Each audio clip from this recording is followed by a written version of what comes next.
One time I was behind the register at Victoria's Secret. This customer walks in and immediately everybody spots her as a red flag.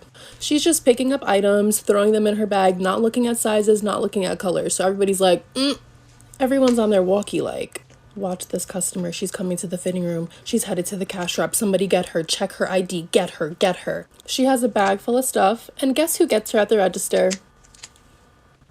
Me. So she comes to my register and she dumps out her stuff and we're having a regular conversation. Hi, how are you? Yada, yada, yada. Her total comes up to probably between $700 to $900. It was expensive. My manager is at the register next to me talking to me on the walkie. Ashley, make sure you get that ID. Don't matter what she's using, make sure you get that ID. So I ask her for the ID because she's paying credit. Why do you need to ask for my ID? Just take it, run it. I'm like, no ma'am, I'm sorry, I need your ID for the purchase. She starts to raise her voice at me. This is a story of how I embarrassed myself in front of my entire class. So it was 7th grade math class, and honestly, when I was in middle school, that was definitely my awkward stage. I was just really weird. I always said the wrong thing. And I was always just embarrassing myself in front of people. One day, we were going over all these drills, like, lockdowns, fire drills, all that. And my teacher had a list of questions that we all had to answer, and she was the type of teacher that would just call on you randomly whether you were paying attention or not. And back then, we weren't even allowed to have phones, so I was just completely zoned out because of my ADHD, and the teacher decides to call on me after she had asked this question. If you're in the bathroom by yourself and an intruder comes in and says, "Is anybody in here?" what do you say? Then she calls on me, and I don't know why, but the first thing in my head was to say that you say no. And right away, my teacher looked at me like I was an idiot and started crying, laughing with the entire class. I was mortified.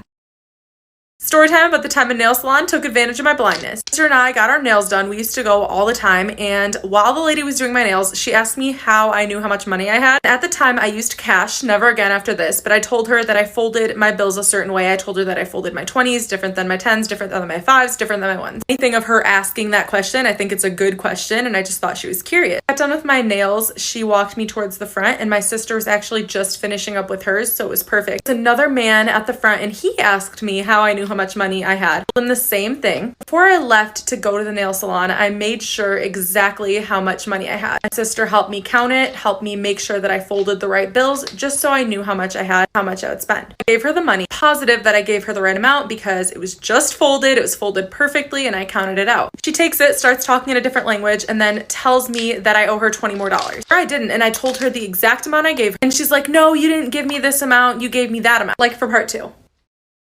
Part 2, the time a nail salon took advantage of my blindness. We go back and forth a few times. I'm positive that I gave her the right amount, really counting it back to her, and she's like, no, you're wrong. And at this point, more people are walking into the salon, so I'm getting really uncomfortable. Back at it, I should have pulled out my phone that has a money reader on it and read her the money using my screen reader, but I was super uncomfortable and more people were walking in, and I just wanted to leave it at that. My sister was paying somewhere else. I had no idea where she was, and I didn't want to call out to her or anything, so when we got home, I wanted to double check that these people were actually scamming me. My sister helped me look at the money, and aside from the amount I paid for my nails, obviously in the tip, I was missing $20. We can learn something from most situations, and this situation just taught me to not carry around cash. I never went to that nail salon again. I actually got my nails somewhere else today, and I think they look pretty good. I mean, I can't see them, but let me know.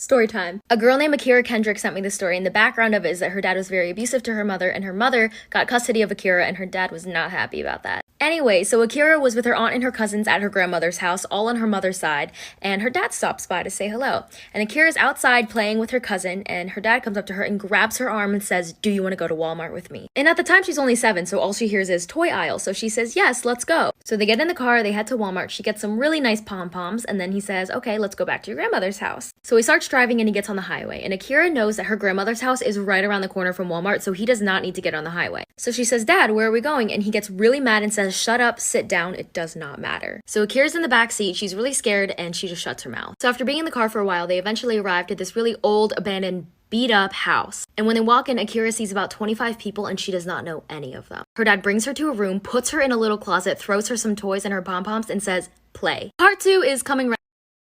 Part 2 of Akira's dad literally kidnapping her. So when they get to the house, Akira is really scared. She doesn't know any of these 25 people. Her dad brings her to a room, throws her in a closet, puts some toys in there and says play. So after about an hour of being in a little closet with some toys, she finally decides to get up and go look for her dad. So she opens the door and starts looking around, and there's no one in the house. There's not even a single trace of somebody ever being there. So of course she starts freaking out and crying. She doesn't know where she is. She's so far away from her grandmother's house, and she doesn't have a phone. And so eventually, after 3 hours, she hears somebody. She looks up and her dad is standing there, and he says, "Come on, let's go, the cops are outside." So basically, Akira's aunt called the cops and they had a search warrant for him. They ended up finding her dad and they said to him, "If you don't take us to her, you will go to jail." And obviously, from what I just said, he finally took them to her at this random old abandoned house, and they found her. And they ended up putting him in jail anyways, because why not? 2 years in jail and 1 year on probation. Don't steal children, people. Don't steal them. So this couple comes in together to buy an engagement ring, and they had a budget of about $20,000, which is a lot for an engagement ring. But the ring that she happened to pick out was about $35,000, which is a lot of money. And she was really adamant about picking it, and he was kind of reserved, it is a lot of money. But she was like, no, if you love me, you'll buy it, yada, yada, yada. And he's like, you know what? You're gonna be my wife, the mother of my kids, whatever makes you happy. So after they finally decide, I pack it up for them. I'm like, here you go. Have a great marriage. Have a great life. Goodbye. About 3 weeks later, the fiance comes in, and I'm thinking she just wants to get the ring size or something. And she's like, can you guys take out the diamond and replace it with a cubic zirconium? Cubic zirconium is a very cheap substitute for a diamond. So I was like, yeah, we can do that, but just give us 2 or 3 days. So she leaves, and I call her fiance because I was like, oh, this is really suspicious. And he had no idea that she came into the shop or that she was coming in. So he calls me 2 days later, and he finds out that she was going to break up with him. She would have kept that diamond, and she would have given him the fake one. He would have returned it, and he would have gotten no money back. Talk about mess. Every time of how my uncle was secretly a wanted criminal. One day, I went to my uncle's place because it was a big celebration party for my cousin's birth. It was all good until my uncle continuously kept going to the bathroom. He kept on going, oh, I'm gonna use the bathroom, and I was like, what the hell? Because it kept on getting weirder and weirder. No one used to use the bathroom every 30 seconds, so I followed him to find out what he was really doing, and that was a good and bad idea at the same time because I was really scared, and let me tell you why. I followed him, and I went where he went, and I saw this big stash of cash, right? And he wasn't very wealthy. So I was really confused. And he was about to come out of the room, so I ran downstairs before he could find out I was spying on him and told my mom. My mom called the police just to make sure everything was okay, and they saw him and was like, oh, that's a wanted criminal. We've been searching for him for 10 years. We were like, oh, take him. We don't need him. So yeah, they arrested him, and he was gone, and we haven't had another family gathering with relatives ever since. I mean, would you after that?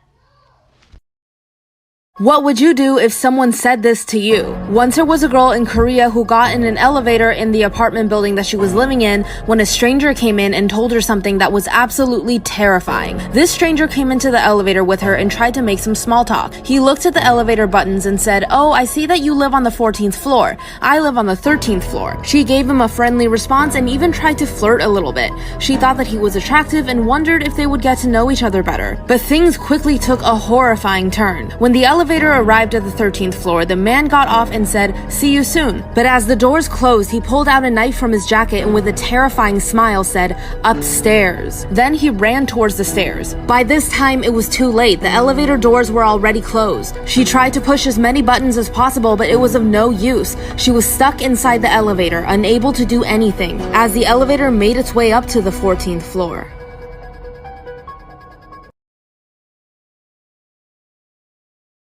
I'm going to tell you guys about the time that my entire class teamed up to take my teacher down. And by down, I mean fired, which is terrible, but... And to be clear, I wasn't involved in the incident. I was just asked in to be a witness along with the rest of the class. If you're not interested at this point, I don't even know. So when I was in 6th grade, I had this teacher called Mr. W. We're going to call him Mr. W. He was our science teacher. And he was fine. He wasn't amazing or bad. He was just okay. He did smell really, really bad. But again, that didn't affect his teaching at all. One day, however, I don't even know how this happened. He asked us all to get started on our work. He was a little irritated that day. I don't even remember why. One of the girls in our class, her name was Summer. She didn't have her workbook. Mr. W asked her where her work was. I didn't bring it today. They started arguing. The rest of the class was kind of silent, just watching this. She's a nice girl. She wasn't attacking him or anything. He did, however, get very angry. So angry, in fact, that he grabbed his binder and threw it across the room over her head. It just barely skipped her head and slammed on the floor. This wasn't like an empty binder from the dollar store. It was a teacher binder full of work. We were all silent. Summer stopped talking. Look for part 2 to find out what happens.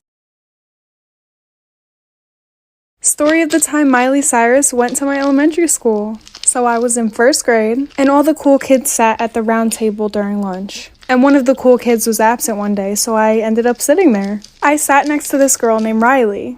And over the school year, me and Riley became really close friends. One day at the lunch table, she told me she had a really, really big secret that she could only share with me and that I can't tell anybody else. She told me that she was Hannah Montana. And at first, I was a little bit confused because I saw Hannah Montana on TV and she didn't really look like her that much. But then she had told me that her hair was just a wig because her hair was blonde and her actual hair is brown. And her family told her that she had to tell everybody her name was Riley, but in reality, her name was Miley. She invited me over her house to see her walk-in closet and to also show me herself without her wig. Little first grade me was so hype about joining the cool table, but not only that, now I was friends with Hannah Montana. So I went to her house and then soon realized she wasn't Hannah Montana.